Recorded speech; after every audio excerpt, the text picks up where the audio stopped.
So today, all of a sudden, CNN publishes a massive story about how crazy the final days of Joe Biden's presidency were.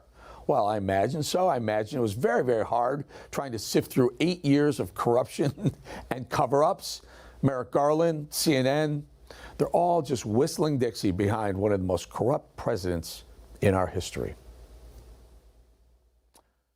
Let's bring in America's mayor and former attorney for Donald Trump, Rudy Giuliani. Mr. Mayor, America's mayor, my mayor. We haven't had a chance to talk to you. Let's start with the fact that Joe, in the same breath, says, I take documents very seriously, and yes, I stored them in my garage next to the Corvette. Well, I mean, I don't know. I could come to the conclusion that he's a liar, could come to the conclusion that he's delusional.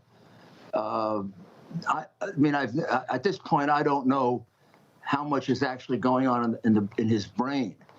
So I go back to when it happened, back in 2015. That's when he was in the middle of setting up all these very lucrative deals with Ukraine, with Russia. That's when they got the $3.5 million, which was the down payment on what eventually turned out to be more like 30 or 40 million. Be an awful lot of papers he'd want to hide around that time. So that's one possibility. Also, the idea that he forgot everything about them.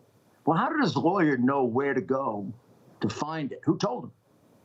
I mean, he all of a sudden he ends up at exactly the right desk. By the way, that fund is substantially funded by the Red Chinese. Yeah. Communist government.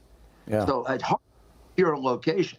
Well, let's do this. Let's do this. So the Biden pen think tank that we're talking about got $54 million in foreign investment. We're showing a picture of it. 54 million. Of that 54 million, almost 15 million came from the communist Chinese government. We talked about that yesterday. But then also, let's break this down. Let's take this a step further. Hunter Biden, with absolutely no investing experience whatsoever, became an investment advisor to the Chinese Communist Party as well, the government. They gave him $1.5 billion to invest. He made millions on fees that he charged the Communist Chinese for that service that he was providing with absolutely no experience. So in the same circle, in the same sphere, and about the same time, Hunter Biden is getting money from the Chinese. The Chinese are giving money to the Biden Penn Center, and all of a sudden these documents, these classified documents, are turning up in the Penn Center and also at Joe Biden's home, where,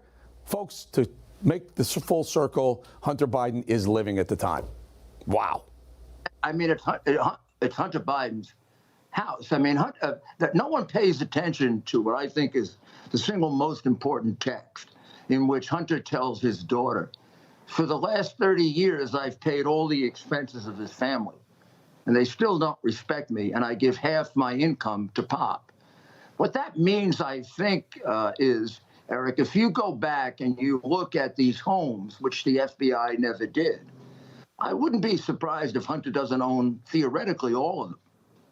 But, I mean, this is the Chinese method of corruption that Peter Schweiker points out beautifully in his books. You bribe the public official, and the bag men are his relatives. So he used his son, he used James, he used Frank, he used his sister-in-law. In the old days, the old Tammany Hall days, they'd be called bag men. So the reason he gives half the income to Joe is because it's Joe's income, right? It's not his. Everybody's been saying for a long time, why were these very, very smart homicidal criminals, which is what he's dealt with, right? Why would they pay this guy $5 million, $10 million, $20 million, $30 million? Well, they're not paying it to him. You have to be stupid to think that. They're paying it to him, and then he's taking care of the big guy. He's taking care of them through buying houses, paying for repairs. You've got in the hard drive, I mean, I couldn't even catalog all of them. You've got all kinds of bills being sent to him for painting part of the house or buying new furniture, or that's how Joe got bribed. So just so I understand this. So Joe had expenses. He had homes. He was living a lifestyle. But he didn't want to pay the expenses out of his own pocket. So he sent those expenses to Hunter, who was cutting deals with various entities who were paying Hunter for, in Burisma, a gas company, Hunter with absolutely no energy experience, or the Chinese government paying him for investment advice and he has no investment. They're just basically paying Hunter for access. What are they getting him back? What are they getting? Are they getting the documents? Are they getting information? Are they getting the vice president's schedule, perhaps?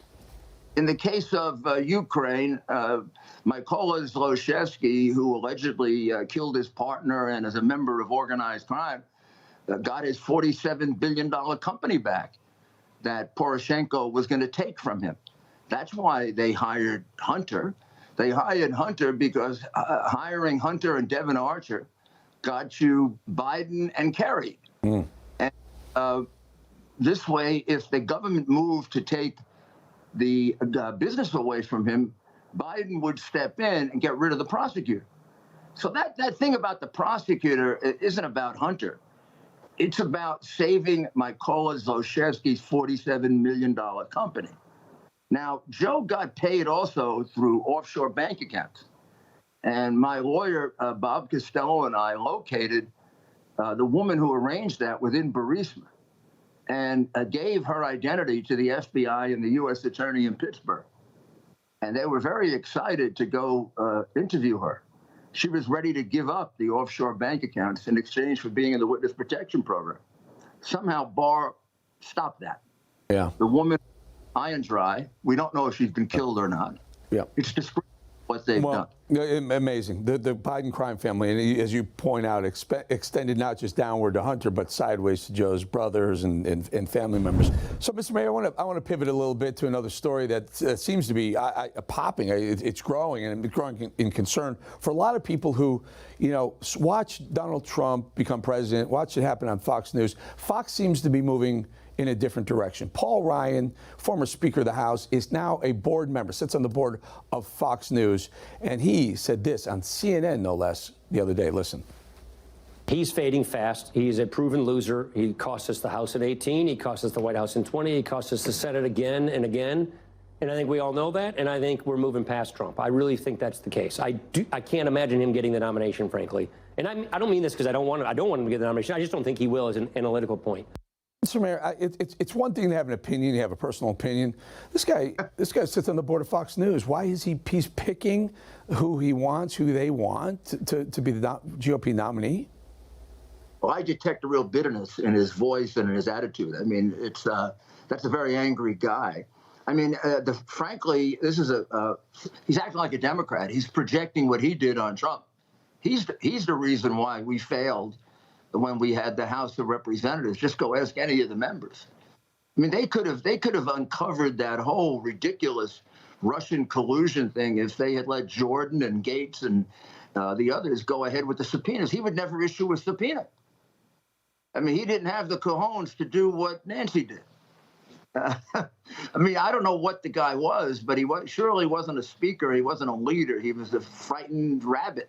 And he fell apart in the House. Yeah. And I think why he's bitter. I mean, most of the people that served with him know he was a terrible speaker, and gave away our majority in both houses by stopping everything.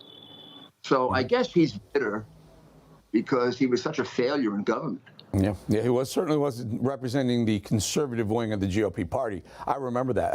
I couldn't figure out who he was. He practically paved the way for Obamacare to be thrust upon us. Go ahead. And Fox doesn't let me on, including on September 11th. Somehow they get through telling the whole story of September 11th, and they find everybody else involved in it but me. They also tell the story of the hard drive as if I wasn't the one who got it and put it out. I mean, it wasn't given to anyone else but me. Yeah. I eventually got it to the New York Post. Yeah. John? Mr. Mayor, I call you Mr. Mayor because I was there. I was there on 9/11. I watched the plane fly into the World Trade Center. I worked at the World Trade Center. I lost dozens of friends in the World Trade Center. You brought New York back. but more importantly, you brought the country back. You may have brought humanity back, and for that, we will be ever thankful for you. Rudy Giuliani, Mr. Mayor, my mayor, thank you for joining us. Have a great evening. Have a great weekend. Great job.